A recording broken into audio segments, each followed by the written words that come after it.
The course we're about to review today is the Real Estate Safety Matters course, which was written by the National Association of Realtors as part of the Realtor Safety Program. I'm thrilled to be with you. I am a Realtor member down in Southern California. So I do real estate just like you each and every day. So I'm a practitioner with boots on the ground. Safety is my passion. And well, I've got lots of passions, but this one kind of hit home and it continues to hit home. Thank you for being here today. I know that Jean has emailed everyone the manual. So there is a book that is part of this course, and we're doing the shortened course. It's the 1 hour-ish course. It is actually a 3-hour class that can be extended, but I love that this manual is part of your experience. So put your email in the chat box if you don't have it yet. And if you're watching on a replay, I'm sure you can email the Delta Association of Realtors, who could then email you out the book so you can reference it later. You're here today, you're taking time away from your business. Thank you. I commend you. Safety is not a sexy topic, right? So when you're looking at classes to sign up for, this doesn't bring people in the herds. But this is the most important class of all, because if you're going about your day and you don't make it home safely to your family, then what's the point? So thank you. And I think just that statement alone gives us pause to think, whoa, wait a minute. Do we take for granted what we do on a daily basis? So the book is great. I'm going to ask you, I would normally have you raise your right hand, but I won't do that because some of you are driving and I need your hands on the wheels. That's a safety issue too. So let's just pledge that we are now all, because we've taken the class, we are all safety champions. I need each of us to take some pointers, to take some things back to our people, because we are one group. We're 1.5 million realtors across the country. And gosh darn it, when something happens to one of us, it happens to all of us. So we have to take this stuff seriously and pledge that we're going to do better and help others do better. So that's the great thing about the class. So let's get into it. I'm going to just brush over C2EX. Some of you may already have the Commitment to Excellence endorsement from the National Association of Realtors. They're just wrapping up this round's Commitment to Excellence. So if you were already one, awesome, but they're going to release a new program next year. So you do it again because it's fresh and new every couple years. So you can go to c2ex.realtor and take multiple modules to become endorsed by your association to having a commitment to excellence. One of the modules is safety. One of the modules is risk management. There's a legal, there's an advocacy, there's a whole bunch of different modules that make you an excellent realtor. Now, here's the thing. It's kind of fun. You can do it on your mobile device. You can do it on the computer.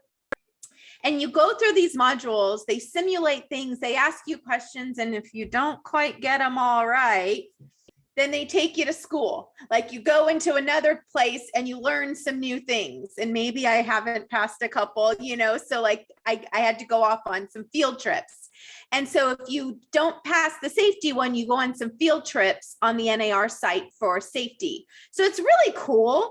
And it's nice to put C2EX behind your name and tell your people what that means, because they don't know what the alphabet soup means, right? They only know what you tell them. So you get to tell them that you're committed to excellence and you've gone through an extensive training program and you're endorsed by the National Association of Realtors. It's totally free. It's a pretty cool thing to do, all right? So that's the scoop on that. And then let's just talk about safety for a second. realtor safety is in the news. You get the Facebook. Sometimes you see these sharing of posts, and why did I even get involved in realtor safety? Well, I was president of my local in 2014, and a realtor member named Beverly Carter, some of you remember her, she went missing. And here's the thing, she had a normal day. She went to her office meeting, she did this, she did that. She won a prize at her office meeting. And as she was heading home, she got a call from prospective buyers. They wanted to see one of her listings. So she called her husband and said, on my way home, I'm going to show this house out in a rural area. Time went by. Her husband wondered where she was. She didn't come home. Someone's going to have to, I don't have mute capability, so Jean's on it, I think. Okay, so she didn't come home. Her husband went to the property looking for her. Her car was there. The door was open. Her stuff was there, and she wasn't. Fishy. So they started a search, and it picked up local press, national press, and it hit the realtor community. The storm was just right that we all felt like we were looking for Beverly Carter. A few days went by and her body was found. Then they caught the creepers. We're calling them creepers, and I call them creepers because they're creepers. And they asked them, what happened? Why'd you go after her? And the guy said it was a boyfriend, girlfriend that posed as home buyers. They said, we went after her because she's in the public and she's a rich broker. So they think we're rich, right? We're all these rich agents and all this stuff, and we're targets. We're targets. So this hit me so hard. It hit us all so hard, but I gotta tell you, she's not the only one. This happens time and again. Things happen.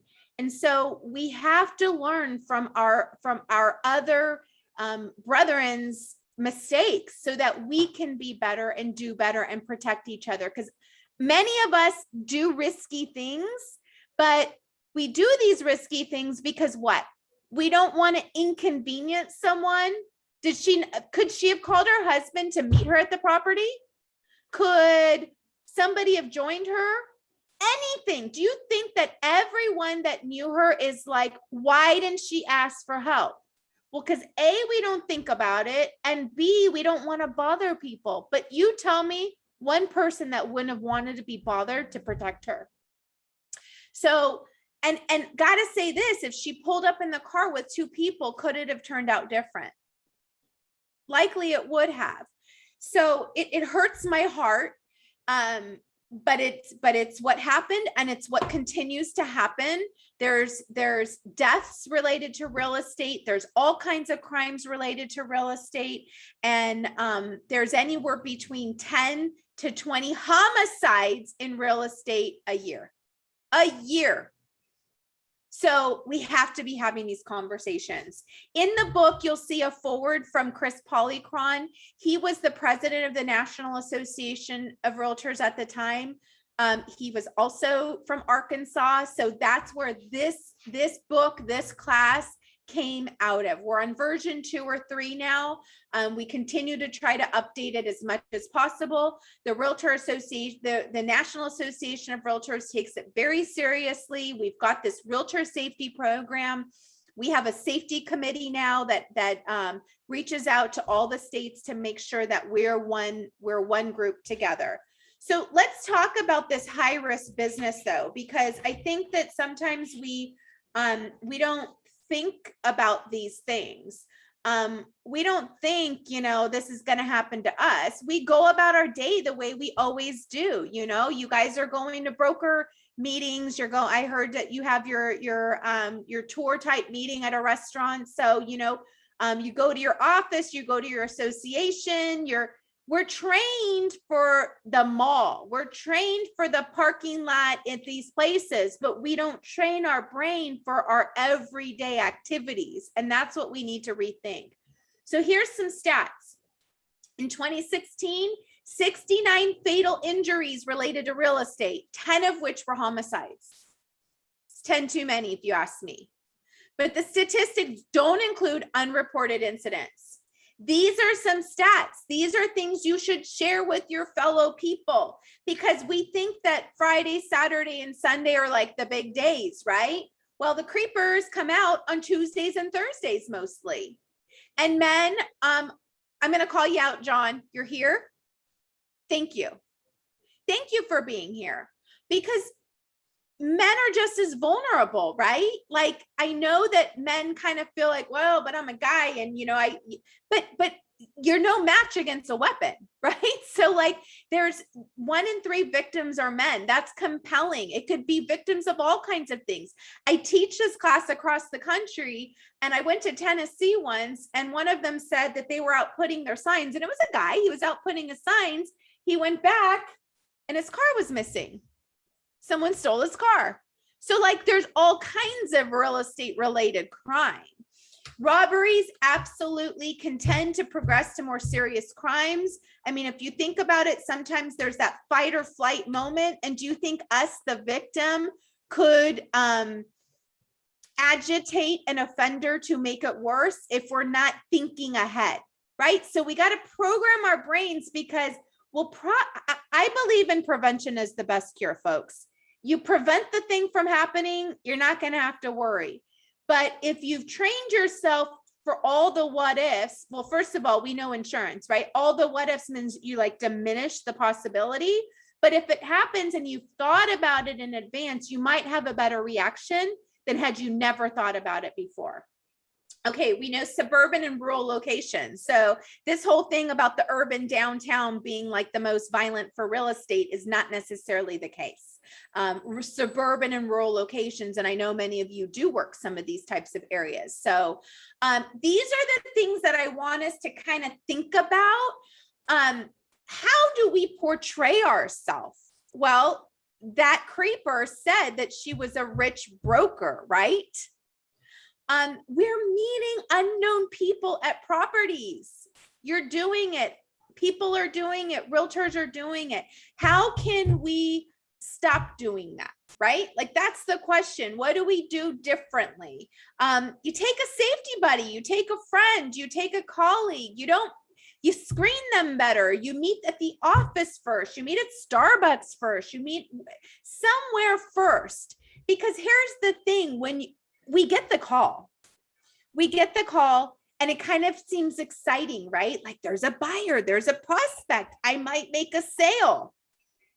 But could it be also a seller? You might be meeting an unknown prospect at a property, someone who's posing as a seller. So we think we're like gonna make this money, so we drop everything and chase it. Well, first of all, just to think about the value of your resources, your time and money. How many times have you raced out to show a prospect a property alone? Plenty of times, right? I did it plenty of times before I started really thinking about my business. I had to think about my business and change it, but we do it. Now, of all those times you've gone in to do that, how many times has that resulted in that prospect buying that house? Maybe a few of you have gotten lucky. All right. Now, did they even become your client? So is that the best use of your time and energy, the funds it takes to fuel your car to get there? Because gas is more and more expensive every day, daily, right? I'm shopping for gas. I'm looking for the best place. So we gotta think different and do things different, like stop the insanity. Some of you are ABRs. Cecily, I think, are you an ABR? I'm sorry to call you out, but I think you're not. Okay, I thought you were, but some of you might be ABRs. The ABR is an accredited buyer's rep, and it's a great course. It just talks to you and trains you to have better processes and systems so that when you're working with buyers, you're not chasing all the hitchhikers, right? Here's the thing, the risk of not making it home to your family should be enough. But chasing the hitchhiker and racing out and showing them a house when they're never going to do anything with you might not be the best use of your time or effort. I know for one, I'd rather go home and walk my dog. I'd rather go home and eat a snack at home, like open the bottle of something, just saying. So like whatever, but something other than that. Okay, sitting open houses alone. I took a pledge on national media and said, I will never work an open house alone again, ever. Think about the risk that we have there. And the riskiest place is in the end of the open house, by the way, because you may not know who's lingering or upstairs hanging out in a closet when you go to close up shop. The open houses are so busy right now that you can't manage and track everyone. There's also something special about working in an open house with a buddy and a partner, because if it were empty, the house is boring and lifeless. But if there's more people, the house comes to life. It's actually a better selling tactic as well, but from a safety measure. So I vowed that on national TV, but guess what? Life happens. So there was a time that my safety buddy couldn't show up. Something happened in their life and I was scrambling for another buddy. And I made the decision, the business decision, to still host the open house. But when my policy is I never work open houses alone, do you think I put in extra safety measures to be cautious? So we know when you have a policy and you bend the policy, isn't that always when the stuff hits the fan? Think about your deals. You have a policy, you bend the policy, the stuff hits the fan. So if you're going to bend your rule, put extra measures in place, like have somebody check in with you every 20 minutes, have your location services on, call before you open, call before you close, call, like do extra measures for cautiousness. Because life happens too. I get it. Like I'd rather you don't work an open house alone, but stuff happens. What about this business of entering vacant properties? I'm sure we all have a story. Yes? Because there's stories. There's stories. I mean, you could walk into a house and who knows what you're walking in on. Squatters, somebody sleeping. I mean, has anyone ever walked in and somebody's sleeping? Now imagine they have some sort of a sleeping anxiety thing. They wake up and they happen to have a weapon next to them and they were not, is it possible the listing agent didn't inform them that you'll be there? I've had that happen. So there's some real danger with just entering any property, but then a vacant property has its own set of circumstances that could apply. Driving with strangers and multitasking in cars. Okay, so some of you are driving in the car, but you're being really cautious, right? It always makes me nervous because we're like always having to be something to everyone, right? Like we're realtors. We want everybody to love us. So we say yes to everything. It's okay to say no. It's okay. But that text, it might need to be returned after you're driving. I text somebody the other day and they had a beautiful autoresponder on that just said, I'm driving right now. My autoresponder is on. I'll be getting back to you when it's safe. That was beautiful. So our phones have this capability that you can do that. Some of us are like, ooh, the text is coming. Like we just have to look at it, but you're driving, so be careful. That multitasking thing, we're trying to do so many things, and then driving with strangers. So many realtors that I talk to are now implementing the no person in my car rule. I mean, COVID's kind of helped with that, so to speak, but are you driving a hitchhiker around? That's the question, right? Like that's the thing we need to know. What about this thing about being in the public eye? I mean, you've seen realtor headshots, right? Are they all headshots? Because sometimes they're like all kinds of shots, and it might not just be a headshot. And I'm not judging. I'm not one to judge, to each their own. I'm just saying, Be aware of what you're putting out there into the public eye. Women, you know, you're putting yourself out there, you got your glamour shot, and it might be your full body shot. Is that appropriate? And are you attracting unwanted attention? That's the question, right? And men, same goes for you too. You know, if Chris were here, he would have told the story about the one time that he put advertising on a billboard in Texas. South Texas, he used to own a brokerage there. Come to find out later on, he didn't realize that the billboard was right above adult store. So he was getting all kinds of texts at all unwanted hours from all kinds of people. It was just improper placement, marketing 101, right? The 5 P's, placement's important. All right. Multiple ways to make contact. And here's the thing, I'm sharing little anecdotes because I've also seen things. I have a close friend of mine that's in the business, but no longer a realtor. She hasn't been a realtor for about 10 years. She got into the corporate role for multiple different companies, and now is working with a pretty big firm in a corporate role. But she had a stalker. She actually had a stalker that would stalk her. She had to put a restraining order, and they found her through her real estate advertising.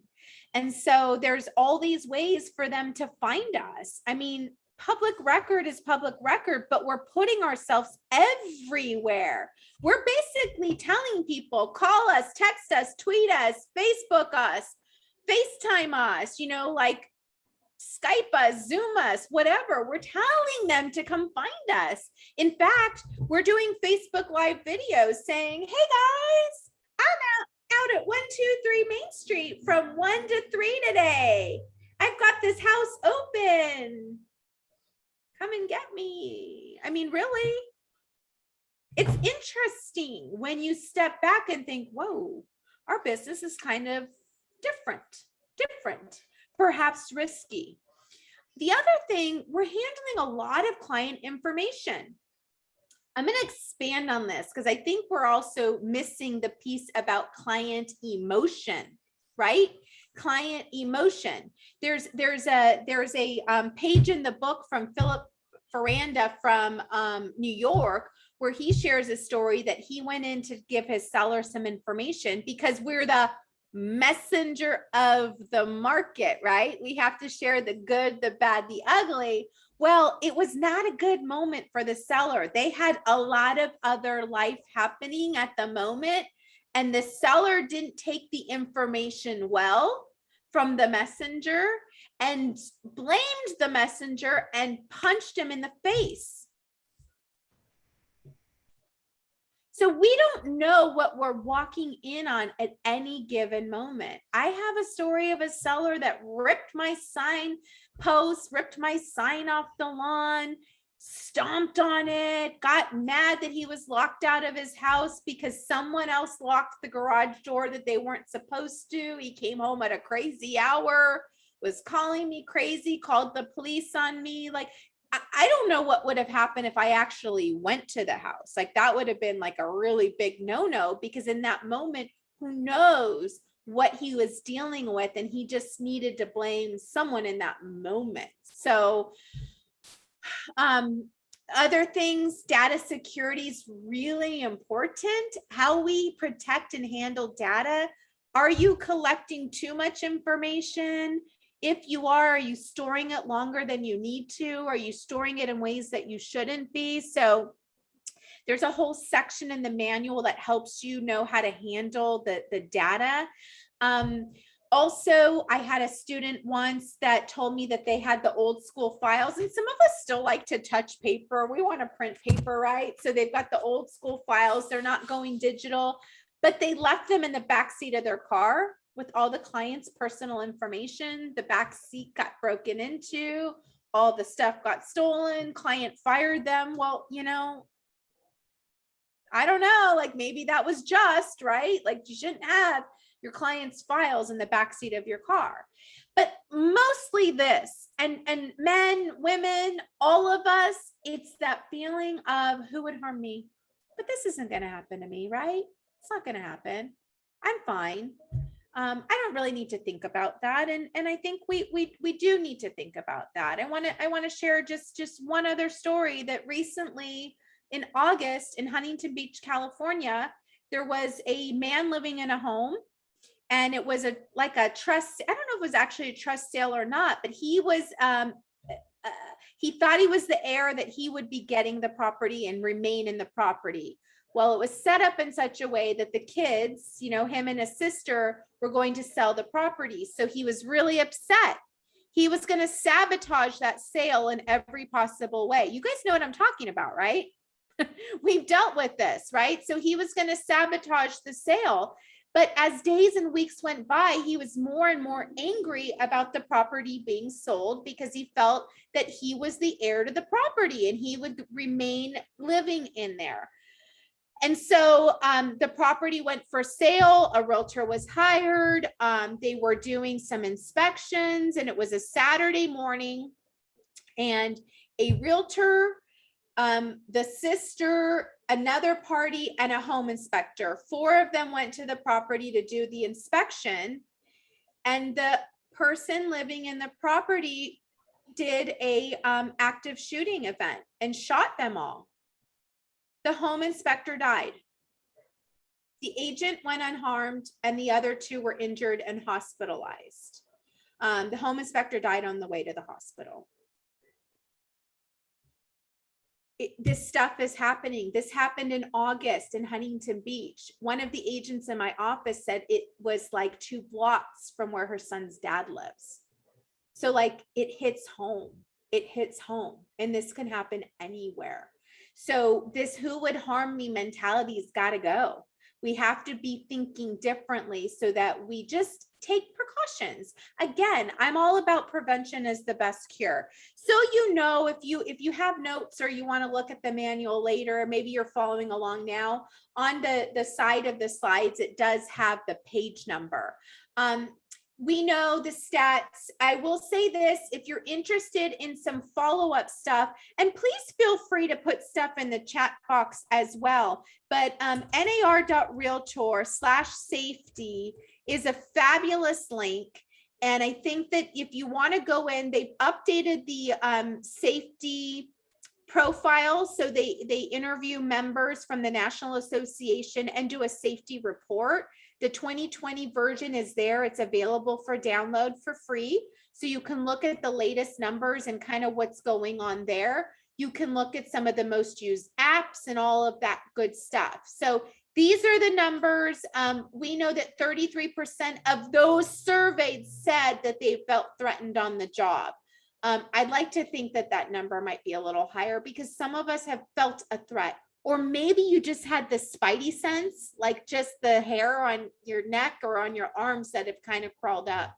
So again, this personal safety here, feared for personal safety, and this is by area. So whether it's suburban, small town, rural, etc.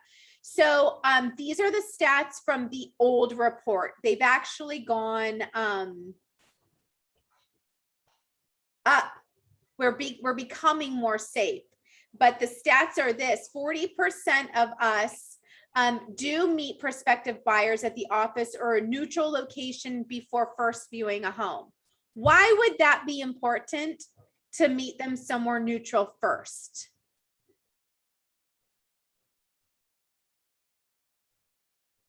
I am happy if you unmute and engage at any time. I just want to say that right now. I'll answer it, but the next time, please unmute. Let's talk. Let's share as a group. Let's collaborate here. But the idea is this, is that the creeper might not show up, number one. If they're going to creep, they might not even show up. If they do show up, it means they probably are legitimately interested in the property. They might jump through one of your hoops, right? Didn't COVID teach us that prospective buyers will jump through hoops if they're genuinely interested in a property? What was the form? The PED, right? It taught us that they'll hop through a hoop. So give them a hoop. have a protocol in place of what you're going to do. 42% of us are now using smartphone safety apps. How about you guys?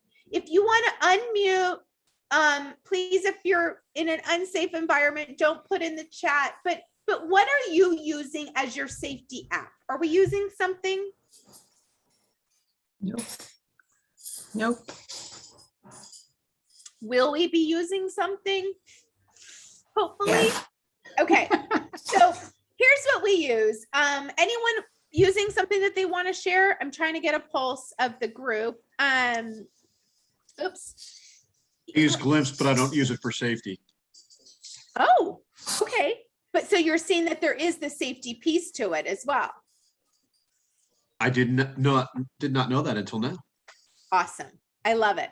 So there's also like Home Snap has a safety feature. Some of these other things have safety features. My goodness, your phone, if you hit it like 5 times fast, it's going to like honk.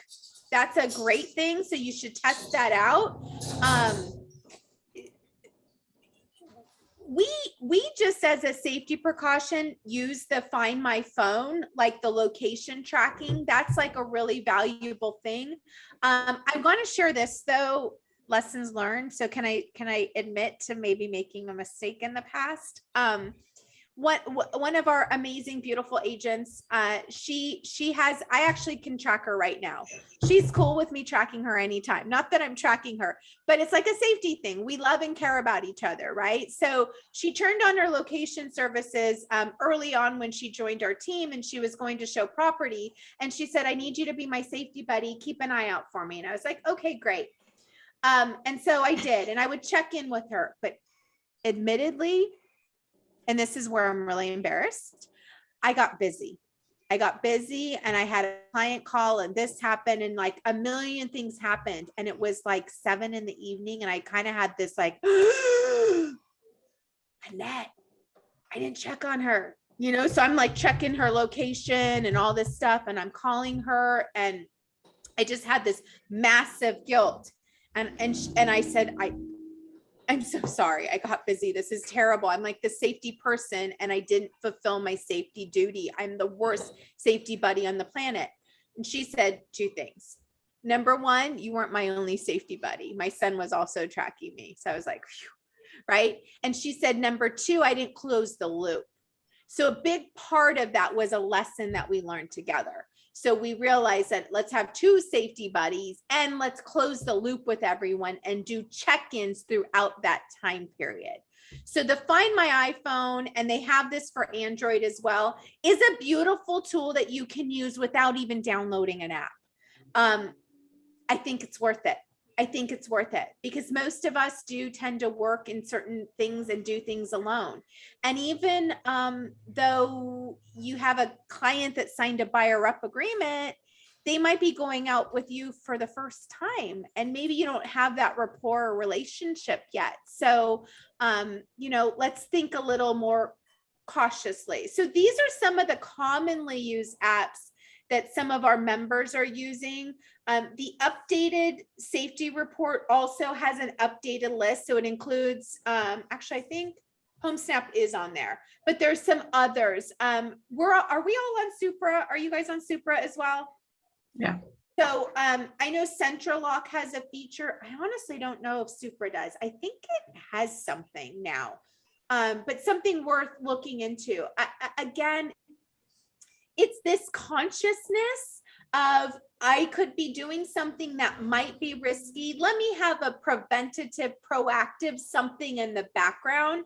That's all I'm asking, because I just don't want us to have that complacent, this isn't going to happen to me attitude, right? Because we just don't know what we could be up against. But here's the thing, just taking this class means you've already activated your safety awareness and your spidey senses, and you're likely to be less of a victim, because it takes just a couple things to create a crime, right? It takes the creeper's motive. It takes us giving them an opportunity. So those 2 things together equal crime. But if you remove the opportunity, then you're not going to have a crime. That's what we're trying to get at here. So here's an opportunity, if you're in a safe place, to take this assessment, please. You may have taken this class before with us, so maybe if you've taken the assessment before, let's brush up and see if maybe we've implemented some changes. But I'm going to be quiet for a minute and let you take this test. If you have a sheet of paper on the side, you can count how many yeses there are, how many yes boxes. If you want to share this later, it's in the forward of the book. This assessment's in the beginning of the book, so others you know can take it too.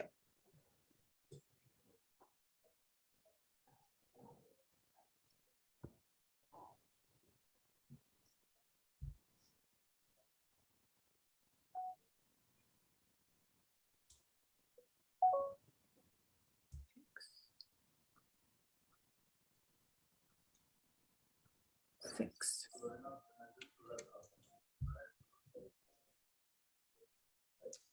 So we're trying to figure out how many yeses there are.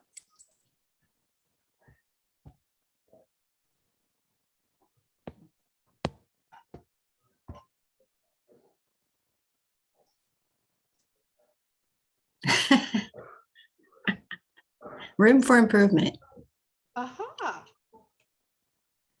but I'm perfect.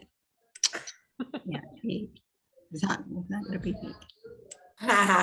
You are perfect, Cecily. You're perfect in every way. We Just like are Mary- perfect. Just like Mary Poppins. Woo. All right. Does anyone need another minute? All right. You don't need to share your answers. This is a moment for self-reflection. If you checked 10 to 12, you are super safety conscious. Congratulations. If you check between 7 and 9, you're usually safety conscious, but perhaps not all the time. 4 to 6 means there's still room for improvement.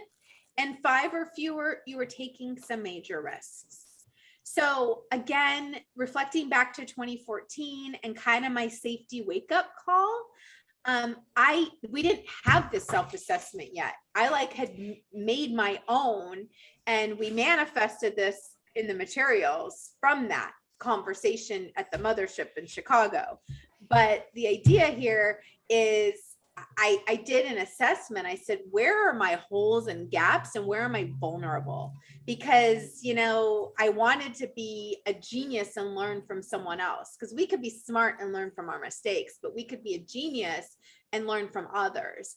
And so a couple of things, that I realized, there were some things that I wasn't doing. And so I implemented them as my practice, as my best practice and protocol. And then if I ever bend one of my own rules, and I know, whoa, I got to do something to make up for it.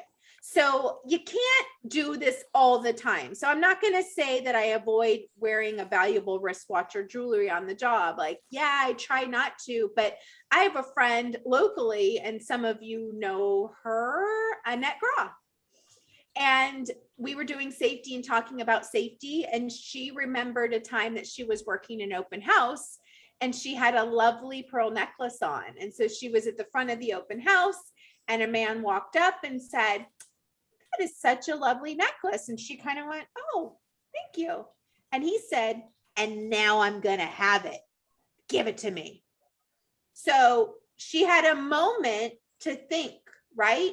And so she had a moment, and she ripped it off, and instead of handing it to him, she kind of threw it to the side, which gave her that split second to do a flight, because you have fight or flight moments in these moments. And so that, was a safety situation. I mean, it was a crime. It may have escalated. We don't know, but she did something in that moment that gave her the opportunity to take flight. So I think these are great questions for you to kind of say, okay, what do I do better to strive for some higher yeses, right? Any ahas from here that you're like, oh, I can do that. I can implement that tomorrow. Yep. Yep. App. The app, okay, I like the app. Doing something different on your smartphone. Our smartphones are like such a tool, right? We could Google people. If you're going to a property and somebody's posing as a seller, could you Google them and Facebook them and see if you might get a hint of what they look like? I mean, you want to check the tax records before you even get there. And if you show up and that doesn't look like the same person, would that put you on some spidey senses? I mean, there's extra measures we can take to be safe, for sure. So share that assessment. It's at the beginning of the manual. It doesn't even have a page number because it's like a Roman numeral. It's like Roman numeral 8 or something. So we kind of rolled through the high risk part of it. And again, I spend the most time in that module because ideally it's about the awareness piece so that we do prevention. Prevention's the best cure each and every time. But now when we look at our systems to limit the risk and really build these systems, I did already mention men, and we've had someone else join us. Bert's on the call now too. You do have this extra responsibility. So I'm going to give a special little, and there's James too. He just joined us. So I'm going to give a message to men. I want to say this. Two things. Well, I have a colleague that has shared his story about showing property. Really big guy showing property. And he was taking out a guy and I'll tell the story really quick. So he got the call and it was a home buyer that wanted to see property. He had all these great things that he came into money. He was just getting money. He was going to pay cash for, this was many years ago. It was like a $1 or $2 million house then, right? In Silicon Valley. And so he got what most of us do, got excited and said, okay, well, it sounds good. I'm going to go show him property. Well, could he have done some extra things to verify before he wasted his day? Right? Because does he know for sure that guy has money? Does he know for sure he's coming into money? It sounded good, but was it really good? So anyway, he's showing him this property, and towards like later in the day, the guy's like, well, what's that door? They were in the kitchen area. And he said, what's that door? And all of a sudden, the bird on his shoulder started squawking at him. It had probably been talking the whole time. He had his arms, he wasn't paying attention. He wasn't realizing what was going. How often do we go, oh, when I look back, whoa, there were some red flags, right? So he said, that's the basement. He goes, oh, great. Can you take me down there and show it to me? And he said, nope, you can go down there on your own. I'm going to stay right up here. So the guy kind of had a little fit and was like, ugh. Well, I think that's about it for the day. I'm done seeing property. I'll let you know if I like any of these. And so he went on his merry way. A couple days later, the police called because they had connected the realtor and the creeper had killed multiple people in the neighborhood.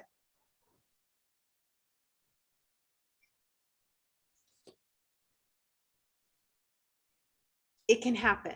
It can happen. And so the thing I want to say is this.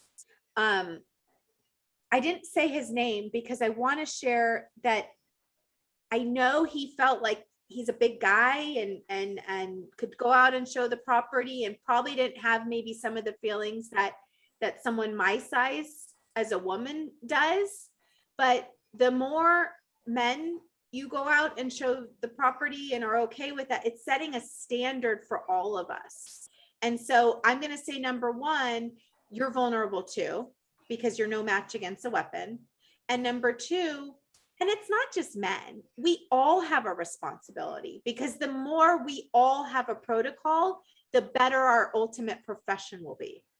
So I want to take a moment to share with you that there is On nar.realtor/safety, there's now 2 new things on that site. They're not even in the book yet because they've just been implemented this year. There's number 1, a safety pledge, a realtor safety pledge. Yes, makes me so happy and excited. Number 2, and I'll take you on a field trip. Actually, let me take you on a field trip now, because I think it's definitely worthy of taking a moment and coming outside the book to show you these 2 items. So let me unshare my screen for a moment and reshare it and show you these resources. Can you see my NAR screen? Okay. So I'm right here at the top, nar.realtor/safety. And you'll see that there are 5 safety action items for realtors. Number 1, plan your safety strategy. Number 2, tips and best practices. There's a ton of training videos. Some of you are the captain in your office, you're the broker in your office, you're the office manager. There's 52 slides or social media shareable things that you can share. You can share 1 a week at every office meetings, and that's beautiful. But here's the realtor safety pledge. And associations. So Tanya, Jean, I'll alert you to the fact that there's now this Realtor Association pledge. This is also very new. So you could take this pledge and look at it, maybe talk to your board about if they want to do that. I don't mean to put you on the spot, so sorry, but it's there. I've just thought of it. But the Realtor Safety Pledge is this, and I think it's important to read. As a realtor, my first priority is the well-being and safety of myself, my realtor colleagues, the clients and customers we serve, and the business partners who foster our profession. Therefore, I pledge to always conduct business and prospecting activities in a reasonably safe manner, which includes following the recommendations from the National Association of Realtors and adhering to the safe listings form to the best of my ability. I'll share that in a second. I am committed to receive education, amen to all of you, and in turn to advise consumers and colleagues on best safety practices. See, I already made you a safety champion. Realtors are committed to safety, and I take this pledge because I care about the well-being of myself, my clients, and my customers, my colleagues, and my profession. Beautiful. I'm so proud of us for finally doing that, right? So now here's a safe listings form. Can you see it? You can see it? Okay. So you can access this as well. And I think it's a beautiful thing that listing agents should share, sellers agents, we call them now, should share with their sellers. And number 1, it gives the sellers all this information about valuables, personal info, medications, weapons showings. Now, I know the California residential listing agreement, we are ahead of our colleagues across the country, and we have most of this in our listing agreement. But I think having its own safety form gives sellers to take pause and really take seriously the items that some realtors might be glazing over in the listing agreement. And I like this. This is a beautiful piece that it says, in order to encourage the safe marketing and representation of our seller clients, many realtors have taken the safety pledge, which includes a commitment to only show listings to prospective buyers who have been pre-qualified or properly identified. So it's saying that we're not meeting Jane and Dick at a property who are posing as buyers that want to murder us. Fair? It's saying we're going to take our profession seriously, and we're going to pre-qualify these people to find out if they're legitimate buyers before we race out and stop our activities for the day, spend our time and money, and risk our safety. And I'm sorry to say it as bluntly as that, but I think it requires that. It requires us to speak bluntly about the facts. So it also talks about realtors understand that a properly identified prospect is someone who you know personally, was referred to by someone you know and trust, has been pre-qualified by a lender, or has provided you a copy of government issued photo ID. Be careful. Yeah. Be careful here though, because if you take ID you now have a duty of data privacy and security, right? So I'm not saying do it or don't do it. Just know your responsibility if you do. So now the seller engages in this, because do you think the seller cares? Do you think the seller wants you just to show their house to anyone off the street? Or do you think that they deserve to understand that you care about them, the safety and security of their property, as well as yourself? Now, in California, in zip form, we also have this new form called the PVOH, the Property Visit and Open House Advisory. Have you seen it? I'm mentioning it because there was a lawsuit. You know, that's why we get a form, right? There was a lawsuit, and the lawsuit was from a buyer who slipped and fell. They put on the booties that the seller required. They slipped and fell and sued the seller, the seller's brokerage, and the buyer's agent and brokerage, because the buyer's brokerage did not advise them of the safety issue with booties.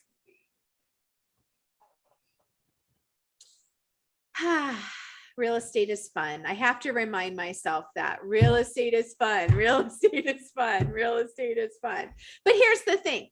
There is this form that you can explore and look at to advise your buyer clients. If you're a seller, you might make entrants sign it. If you're representing a seller, you might make visitors sign it, because it talks about the risk at property visits and open houses. It also talks about the potential of cameras and the terrain and booties and all kinds of stuff. I'm not telling you to, I'm a broker. I'm not your broker. I'm not telling you to use it. I'm just informing you that it exists, because I think, again, more information is better. Do we like this listings form? It's kind of cool. You like that? Maybe, maybe not. But it's making you think bigger, right? It's making you think a little differently. It's making you think about what you should be advising your sellers on, right? So I come back here to the realtor safety page just to point out again, just this incredible amount of information that we have. Here's these tips. There's 52 of them. You can pull them up as images and PDFs. You can see them all here. Also, there is the member safety report right here. It's the 2020 member safety. There's another course. I mean, we have all kinds of stuff, and each one that you click on takes you down a rabbit hole of so much more information. So I implore you to take a look at that. I'm going to stop share and reshare my PowerPoint, and we're back on track. Any questions or thoughts about that information that we just went over? Okay. All right. Property showing safety. I do believe that this might be the riskiest part of our business. CITO, come into the office. Basically, it's the mantra of come into the office. Get your people to come in first. Make sure that they're qualified buyers. Make sure if you don't have them come into your office, they could go to Starbucks. You could meet them there first. You could meet them there for 10, 15 minutes, do a quick pre-qual, and then take them to the property if you then feel safe and secure. It could be maybe we've implemented that if we show them onesie, twosie houses, like they're not our clients, then they have to sign a buyer rep non-exclusive, not for compensation agreement before we show them the house, because we tie them into it a little bit. They understand that if we're going to show it to them, we're going to be representing them, because otherwise a buyer's a realtor representing a buyer, your duty is to ask the prospect if they're exclusively represented by someone else. And if they are, we have no business showing them the property because we're interfering in that relationship, right?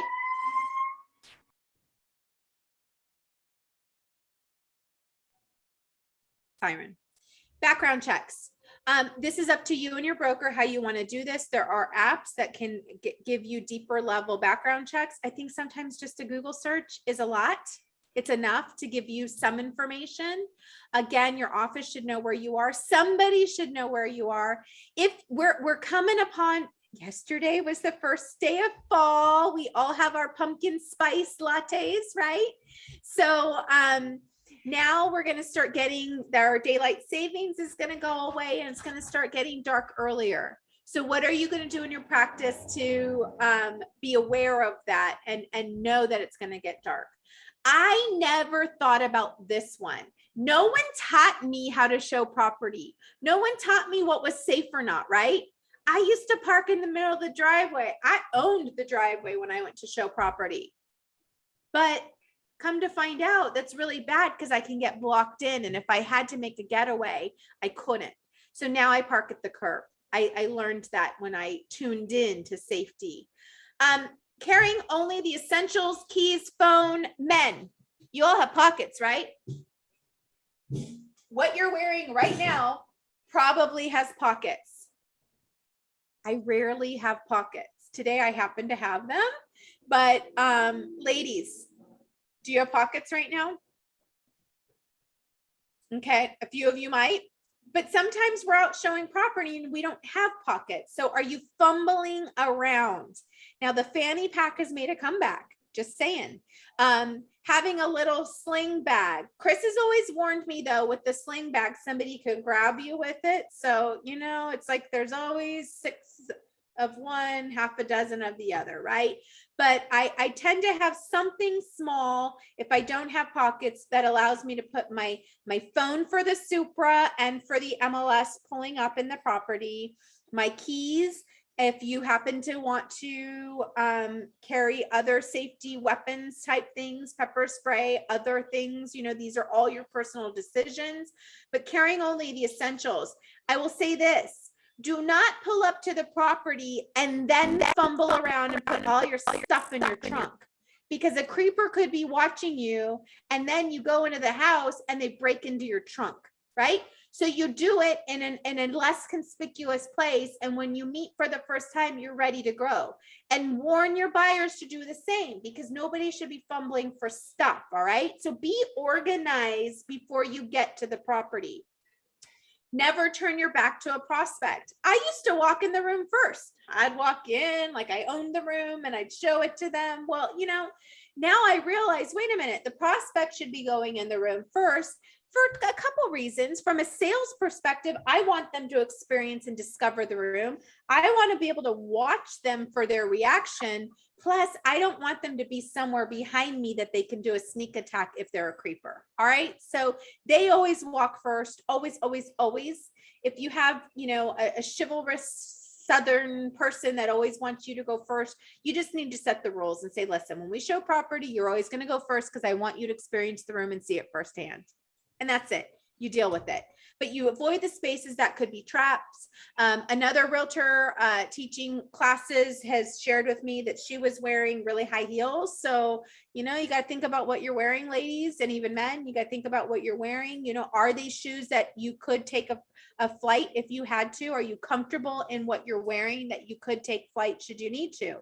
She went to close up the open house and there was a creeper hiding in the closet. So she had a moment, and her split second decision, you don't know what you're going to think of if you haven't trained your brain. So she had a couple things. Could she have turned and ran? Or what she ended up doing was her brain just did this in that moment and the adrenaline kicked in. She pulled off her heel and she started like, you know, using it as a self-defense weapon while she grabbed her other heel. And then she like either went to poke him or distract him, which gave her those extra seconds where she could run. And she knew she wouldn't have been able to run with those shoes that she had on. So not only was it a self-defense item, but it was that split second so that she could figure out what she was going to do next and where she was going to go. So, again, really important. Remember, I told you about that man that showed the property. That guy really wanted him down in the basement. The spidey senses kicked in and he knew not to go there. Distress codes. You can have distress codes with your safety buddies, with your colleagues.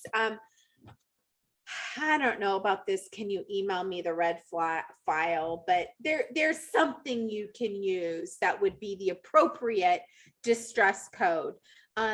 Folks with kids, even myself as a young child, my dad always gave me a distress secret code.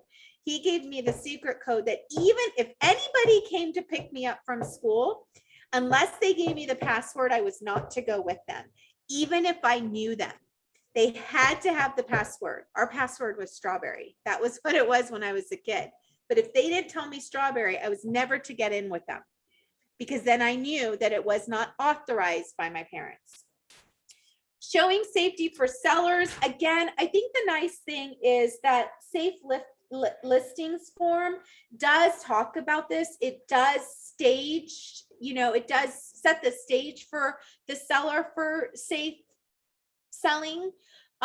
Also, we need to think about how they're staging the property. Sometimes minimizing the clutter is good for not only just making the property look better and sell better, but also for a safety perspective. Is there too much furniture? Are there things that people can slip and fall on? Also, certainly kids' photos, family photos, names, big names, like they have those wood blocks that say Jenna and Jack in the rooms, and not always a good idea because those pictures live on. If they pull the property off the market, everyone's always going to know that Jenna and Jack, that's their room. And they now know the property address. So could a creeper be lurking for the kids when they come home from school? Hey, Jack, come here. We got to think about that stuff. Locking away valuables, drugs, weapons, family info. Again, definitely we know at open houses, the creepers come in, they want to open the medicine cabinets, right? They want to get some drugs. So virtual tours, we're doing a great job with virtual tours. They're up more than ever before. I think it's going to be hard for us to ever go back to the days without virtual tours. Our buyers have been spoiled. They want them, they love them, but we do have to realize that they can be an opportunity for a creeper to case a property. So extra security while it's on the market, extra security from neighbors, solicit the help of neighbors. If it's a vacant house, everybody needs to be protecting that house. Not every prospect is who they claim to be. We learned that with Beverly's creepers. And not everyone is who they claim to be as an agent. How often do people pose as agents? Right? Like that happens, guys, gals. And we have to know your MLS rules and the rules about the Supra handing off the keys. We don't hand off keys. It's number one, a big fat violation. But number two, we don't do that because how do you know they're an agent? How do you know? That is not your job to decide and pass off the keys. So that's important. Open house. I'll say this. Nobody gets inside my open houses unless they sign in. Plain and simple. We've established that with the seller. We explained that we don't want creepers in the house. We don't want bad business in the house. And the thing is, you don't really have an opportunity to screen prospects, but sometimes people don't want to sign into your open houses. Do you still let them in? I'd encourage you not to. I'd encourage you to talk to your broker, talk to your seller about having a rule in place, because the objections to why somebody doesn't want to sign in are all overcomeable. Is that a word? You can overcome them. So you can overcome them because maybe they don't want to sign in because they're just looking. Okay, great. As the person who's safeguarding the safety and security of this home, I still need to take down everybody's information of who is just looking. I won't call you. I won't, if you don't want it, or maybe we can have a conversation if you need help later, whatever. Maybe they're already working with the realtor. Okay, great. Sounds good. Let me know who your realtor is. I can follow up with them, or, I appreciate that you're working with them. I still need to have you sign in. For the safety and security of the seller and their home, we are documenting every person that walks into this home. It is private property. Because what if they slip and fall, right? Again, we don't know. Also, it might be the neighbor. They're like, The nosy neighbor, they're kind of ducking and hiding because they don't want to be seen. And, well, if you're coming in, I still need to document. So like, here's the thing. And they say, well, I don't want you calling me. I don't want to get on your list. I know how you guys are. Cool. Let me pick a little note here. Do not call. I won't call you. I won't bother you. I won't email you. I still need to have you sign in before you enter the property. What is the other reason they don't want to sign in? You can overcome all the objections. The only other objection I can think of is they are a creeper. They're there to do something wrong. And do we need to have looky-loo creeper people in the house? No. And if you've addressed in that safe listings form, you're good and covered. In my career, which I'm up to like my 17th year, I've had 2 people ever that have refused to sign. And I've said, bye-bye. And they've left. And one of them walked off huffing and puffing. He was just a jerk. One of them, I don't know. I kind of think they were a creeper. Now, I'd have a lot harder time if my open house is empty and I'm alone doing that, right? So again, using the buddy system's good. You're helping come to life. Learn the property inside and out. Get there early. Get there early to know the property so that you are comfortable and familiar. You can absolutely knock on the neighbors' doors. Let them know you're working the open house. It's a great prospecting opportunity. Even if you don't like door knocking, it's a great opportunity to meet them. Be the provider of information, just letting them know that you're having an open house. There might be some extra traffic in the neighborhood.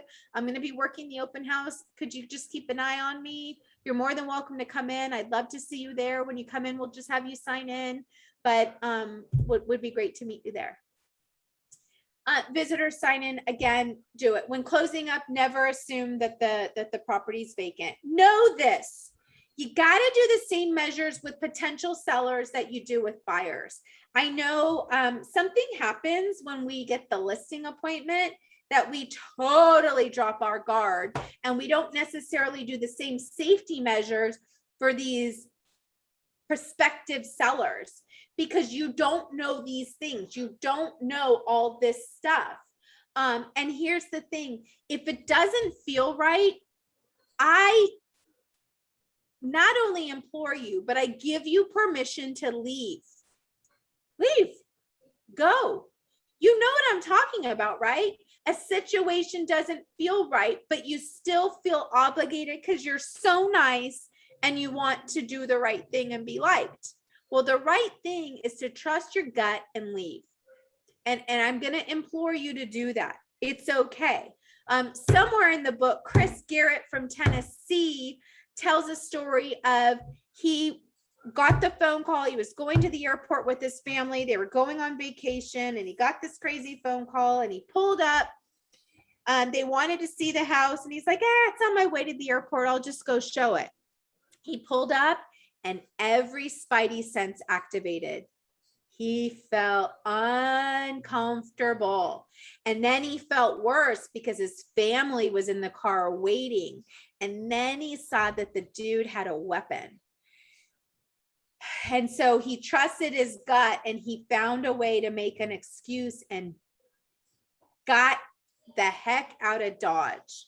So he got an excuse and found his way out. And I'd say this, it's okay to make even a funky excuse like, oh my God, I just realized I double booked. My kid is waiting for me. This is so embarrassing. I feel so bad, but I'm going to have to postpone. I will be back. I'll get back in touch with you. Just get out of there, right? Like trust your gut. This has nothing to do with fair housing, guys. It has nothing to do with that, right? We're equal opportunity person, but it has to do with the fact of if you feel like your safety is at risk, that you have to trust your judgment.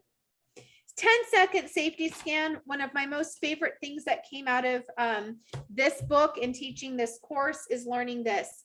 Because here's the thing. Think of the last time you showed a property. Okay, got it in your head?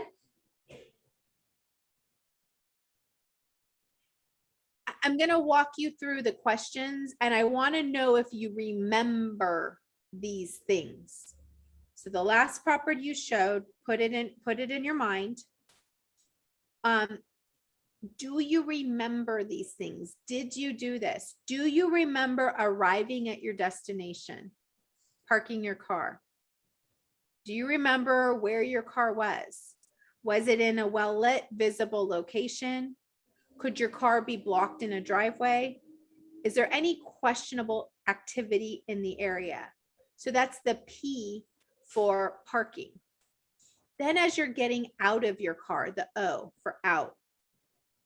Did you notice if anyone was around that wasn't feeling right or suspicious? Did you know exactly where you were going? Did you know already where the lockbox was? Had you done that pre-homework? Now the W is you're walking toward the property. Did you scan around to find out if people were coming and going? Was the area unusually quiet? Did you observe any obstacles, anything in the parking lot abnormal? Was there anyone loitering in the area?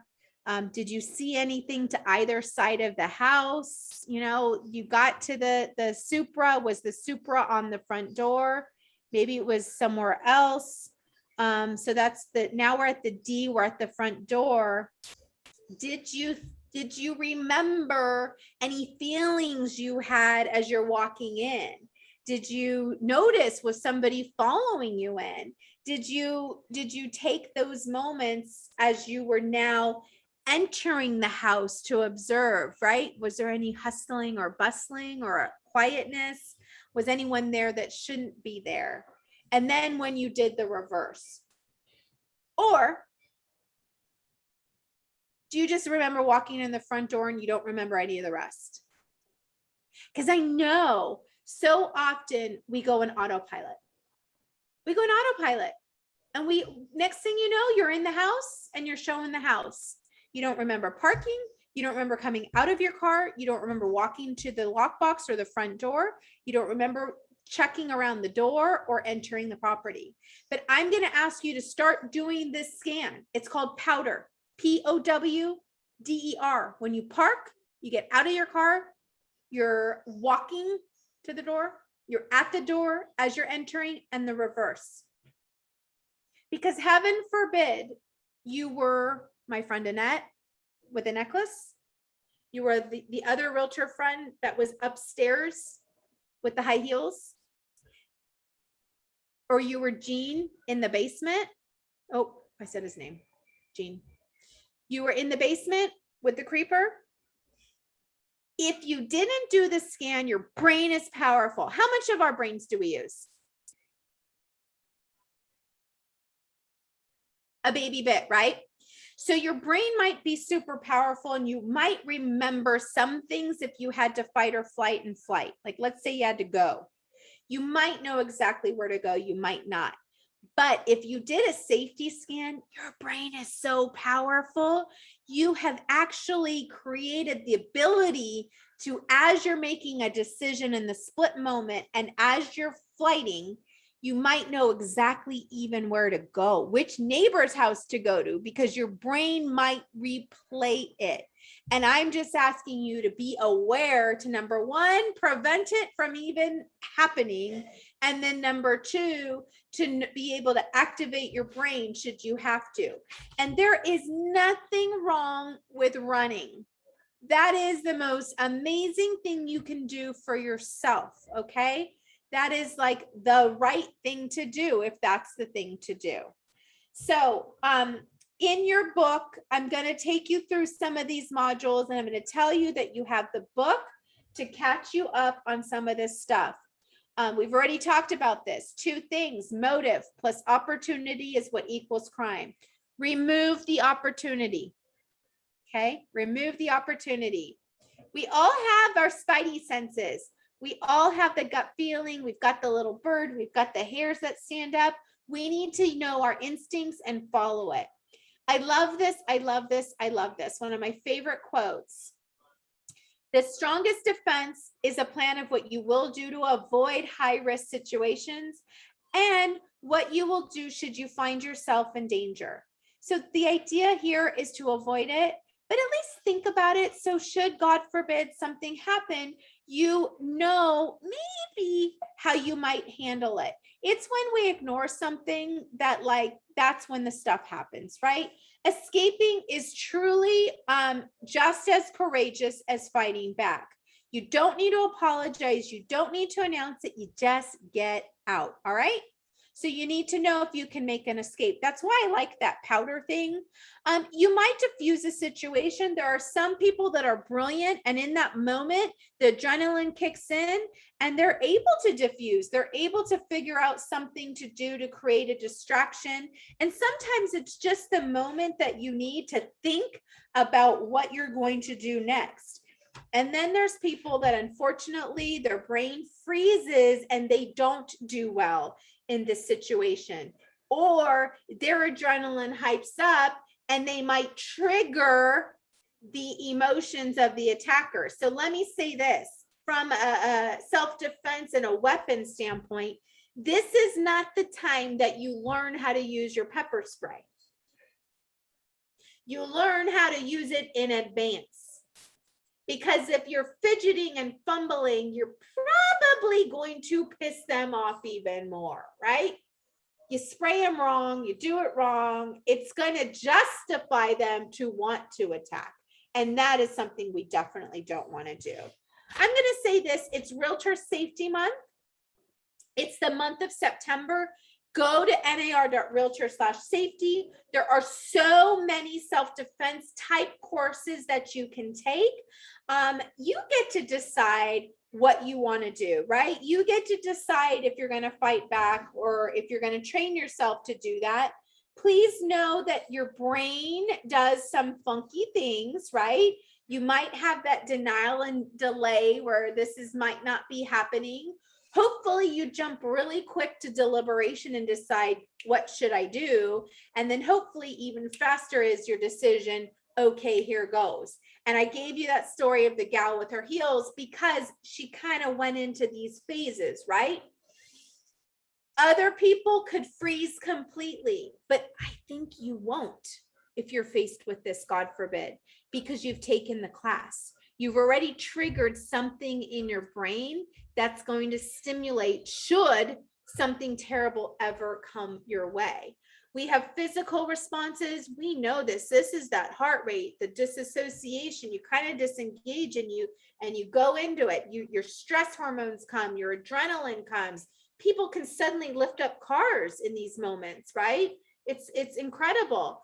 But what you don't want is that shutdown or panic.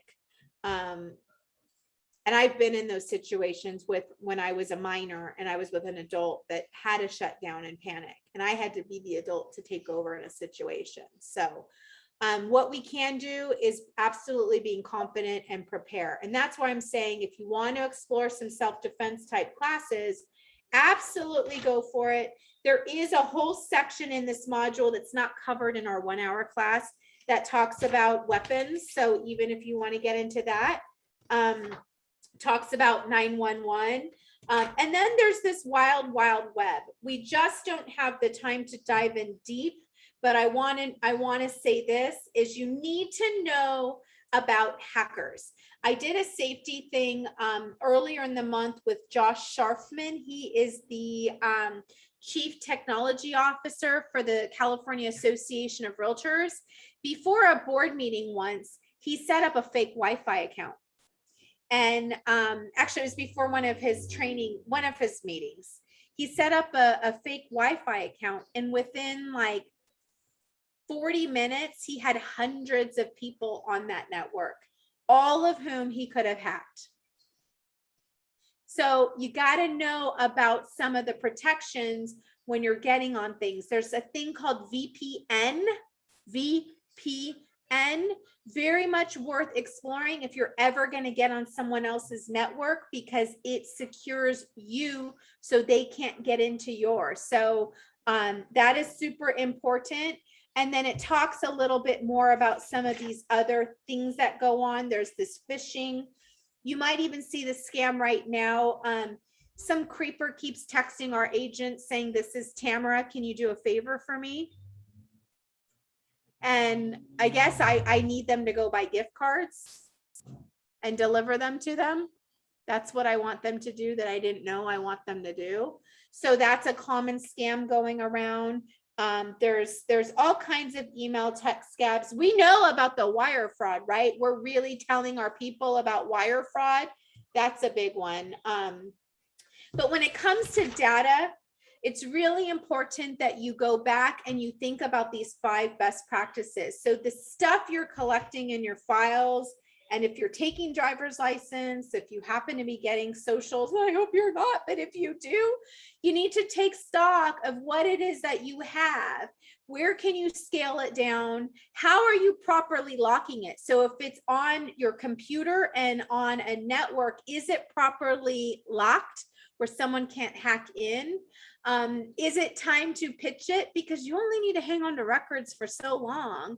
And then can you pitch it?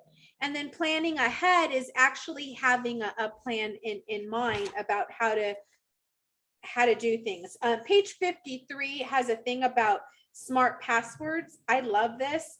It's really about getting smart. It's no longer like password 1, 2, 3. The idea here is you come up with something that someone can't crack. And so you might want to think of something, and this is the idea here. There's an idea by using acronyms. So Chris and I now use acronyms. So we have phrases, including numbers and special characters that become our passwords, because it's even hackers have these automated things that can crack your passwords like in seconds. They can do it in seconds with their software. So did you know if you're using the password 1, 2, 3, 4, 5, it takes them 1 second to crack that? If you're using Starbucks with a capital S, it takes them 22 minutes to crack it, but they can crack it. So if you use something like this, the idea is, I think that I shall never see a poem as lovely as a tree. So that's the saying. Now you can remember your sentence and then you assign capitals so that it becomes a capital I, a lowercase t, uppercase I, lowercase s, n. So you get the idea, right? So the idea there, and that takes them 655 million years to crack, just saying. That's a good one. That's a better way to do it. So at the end, your job today, your mission, should you wish to accept it, is to decide and go back to your office, look at your company, what is your best safety practices, decide where you're taking risks, know your resources, share your resources, okay? There's articles, I showed you the website already, nar.realtor/safety. It's Realtor Safety Month. Your Delta Association of Realtors, in conjunction, I think, with the Women's Council of Realtors, has brought you this Realtor Safety course. You all can share one of your aha moments with your colleagues, with your office.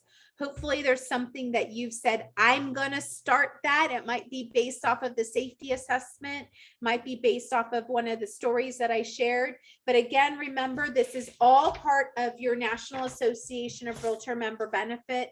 NAR.realtor/safety should be one of the fun places that you go to check out for more information. So that is a 3-hour course in about an hour and 15 minutes. We did it. We did it with oh, I went over a minute, Ro. I wish you could have gone the whole 3 hours, to be honest. Nobody will sign up for it though. That's the thing. Like no one signs up because it's not sexy, and people think I can't commit 3 hours of my day to take Realtor Safety, right? That's how we think. We're realtors, right? We're so busy. It's so silly because we could totally dive in deeper, right? Thank you, That's why I Tamara. definitely picked up a few You're things. welcome, I Cecily. gotta go. I know. Go do your gym. Have fun. Yeah, go exercise. I'm getting strong. Good. Good. Well, thank you all. Any questions, thoughts, or ideas? It's a lot of information. It's a lot of ahas, I hope. Yeah. Good Yeah. ahas, I hope. Thank you so very much. My pleasure, Jody. It's nice to see you too. You too, Tamara. Good to see you. Well, Tanya, thank you. Thank you for Thank you. bringing it.